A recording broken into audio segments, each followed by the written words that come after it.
Plus two fast year accounting terminology आज आम accounting रे व्यवहार होता टर्म मान विषय जाना मध्य आज voucher it is a document prepared for the purpose of recording business transactions ताले एटा गुटे कौन ना एटा गुटे डॉक्यूमेंट जो थे बिजनेस ट्रांजैक्शन गुड़ी को कौन करा जाए रेकॉर्ड करके रखा जाए। There are different types of vouchers बहुत प्रकार भाउचर्स रही से गुड़ी को गोटे गोटे आम तले वर्तमान देखा।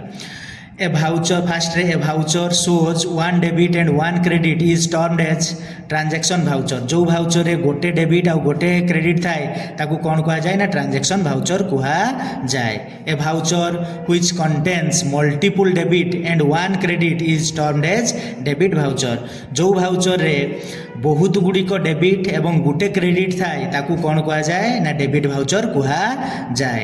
ए voucher which contains many credit and one debit is termed as credit voucher. जो भाउचर रे बहुत गुड़िक क्रेडिट थाए एवं गोटे डेबिट थाए ताकू कौन कहा जाए ना क्रेडिट भाउचर कहा जाए। A voucher which contains multiple of debits and credits is termed as complex voucher और जनरल भाउचर। जो भाउचर रे बहुत गुड़िक डेबिट एवं बहुत गुड़िक क्रेडिट थाए ताकू कॉम्प्लेक्स भाउचर बा जनरल भाउचर कहा जाए।